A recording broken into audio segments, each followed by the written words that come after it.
بسم اللہ الرحمن الرحیم۔ السلام علیکم دوستوں، کیسے ہیں آپ سب لوگ؟ امید کرتا ہوں بالکل ٹھیک ٹھاک ہوں گے۔ میں ہوں آپ کا دوست اور ہوسٹ نعمان علی، اور آپ دیکھ رہے ہیں ڈاکٹر نعمان علی حمزہ یوٹیوب چینل۔ دوستوں، ایک دوست کا میسیج آیا ہوا تھا مجھے، وہ کہہ رہے تھے کہ ان کی ایک بھیڑ ہے، وہ مٹی کھاتی رہی ہے، جس کی وجہ سے کہہ لیں کہ اس کو قبض ہو گئی ہے، کانسٹیپیشن ہو گئی ہے، بن پڑ گیا ہے، تو اس کا کیا حل کرنا چاہیے؟ تو آج کی اس ویڈیو میں ہم یہی بات کریں گے کہ جانوروں کو مٹی کھانے سے روکیں کیسے، یا مٹی کھانے کا حل کیسے کریں، اور اگر جانور کھا لیتا ہے اس کی وجہ سے کوئی مسئلہ بنتا ہے، یعنی کہ کانسٹیپیشن ہی زیادہ مسئلہ آتا ہے، تو اس کا حل کیا کرنا ہے۔ تو چلتے ہیں دوستوں، بغیر وقت ضائع کیے ویڈیو کو سٹارٹ کرتے ہیں۔ لیکن ویڈیو سٹارٹ کرنے سے پہلے میری تمام دوستوں سے گزارش ہے کہ اگر ابھی تک آپ لوگوں نے میرے چینل ڈاکٹر نعمان علی حمزہ کو سبسکرائب نہیں کیا تو پہلے میرے چینل کو سبسکرائب کر دیجیے، اور ساتھ میں میرے بیل آئیکن کو دبا دیجیے تاکہ میری ہر نئی آنے والی ویڈیو یا کوئی بھی اپڈیٹ جو ہے وہ آپ کو سب سے پہلے ملتی رہے۔ دوستوں، سب سے پہلے نمبر پر بات کرتے ہیں کہ جانور مٹی کھاتے کیوں ہیں، ان کو یہ مسئلہ کیا ہوتا ہے۔ زیادہ تر جانور جو پیٹ کے کرم ہوتے ہیں ان کی وجہ سے اگر وہ ان کے اندر موجود ہوں تو مٹی کھاتے ہیں، یا پھر جانور جو ہے ان کے اندر منرلز کی کمی ہو، نمکیات کی کمی ہو، وائٹامنز کی کمی ہو، تب جانور جو ہے مٹی کھاتے ہیں۔ تو اس کا بڑا سمپل سا حل ہوتا ہے کہ آپ پہلے جانور کی ڈیورمنگ کر دیں، اور اس کے بعد آپ جانور کو mineral mixture, L S minerals ہو گیا، وائٹو منرل ٹی ہو گیا، ایسا کوئی آپ منرل مکسچر جانور کو استعمال کروانا شروع کر دیں۔ اس سے جانور جو ہے اس چیز سے ہٹ جاتا ہے۔ اور اگر کوئی چھوٹا بچہ ہے تو اس کے لیے ایک بڑا سمپل سا حل ہوتا ہے کہ اس کے منہ کے اوپر آپ چھکو چڑھا کر رکھیں، یا بوتل کاٹ کر اس کے منہ کے اوپر لگا کر رکھیں تاکہ وہ مٹی کو منہ نہ مارے۔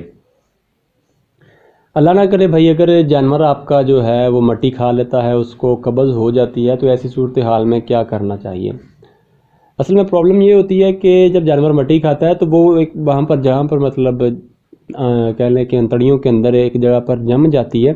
تو اس وجہ سے جانور کو مسئلہ بنتا ہے، کانسٹیپیشن ہوتی ہے، تو وہ کہہ لیں کہ ایک بلاک بن جاتا ہے۔ تو بلاک کو نکالنا جو ہے وہ تھوڑا سا مشکل ہوتا ہے، کافی زیادہ کوششیں کرنی پڑتی ہیں، بعض اوقات بندہ ناکامیاب رہتا ہے اور جانور کی ڈیتھ جو ہے وہ بھی ہو سکتی ہے۔ مجھے اس بھائی نے ابھی تک نہیں بتایا کہ جو اس نے ٹریٹمنٹ کیا تھا، مطلب 2-3 دفعہ میں نے اس کو بتایا ٹریٹمنٹ الگ الگ، لیکن مجھے نہیں علم کہ اس کے جانور کا کیا بنا، وہ بچ گیا ہے، اللہ کرے بچ گیا ہو۔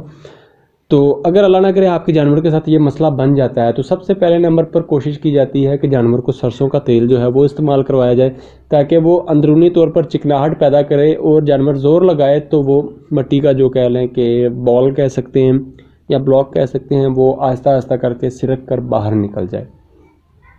ساتھ میں آپ جانور کو طاقت والے انجیکشن لگا سکتے ہیں، بی کمپلیکس، امینو بیٹال، ایمی وائکام یا ہیپا گارڈ وغیرہ۔ اس سے جانور ایٹ لیسٹ جو ہے اس کی انتڑیاں جو ہے وہ زور لگانے کے قابل ہو جاتی ہیں، جانور کے اندر طاقت آتی ہے تو جانور زور لگانے کے قابل ہو جاتا ہے۔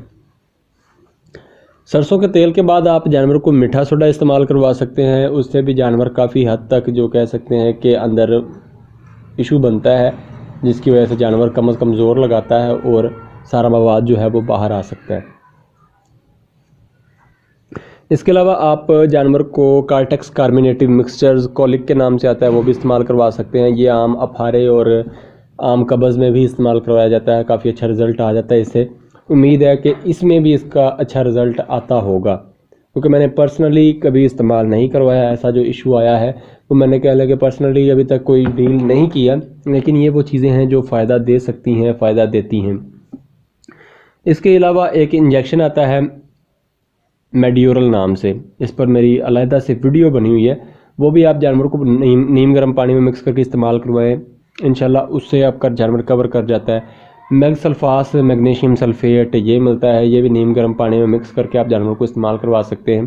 اس سے بھی جانور آپ کا جو ہے وہ اس بال کو، اس بلاک کو باہر نکال دیتا ہے، تاکہ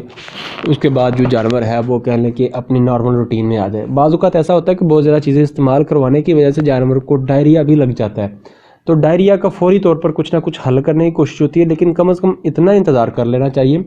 کہ جو چیزیں اس کو استعمال کروائی گئی ہے ان کا اثر ختم ہو جائے، وہ ساری چیزیں باہر آ جائیں۔ اس کے بعد آپ جانور کو اسکوریکس، پیکلینیس، ڈائروبان پاؤڈر، نو اسکور یا سلفا جو ہے وہ استعمال کروا سکتے ہیں اس کا ڈائریا ختم کرنے کے لیے۔ تو یہ تھی دوستوں ہماری آج کی ویڈیو، امید ہے ویڈیو آپ کو اچھی لگی ہوگی۔ اگر ویڈیو اچھی لگی ہو تو لائک کر دیجئے گا، دوستوں کے ساتھ شیئر کر دیجئے گا، اور کمنٹ سیکشن میں اپنی رائے کا اظہار ضرور کیجئے گا۔ تو دوستوں اپنا خیال رکھیے، گھر والوں کا خیال رکھیے، اور ہمیں دعاؤں میں یاد رکھیے گا۔ اللہ حافظ۔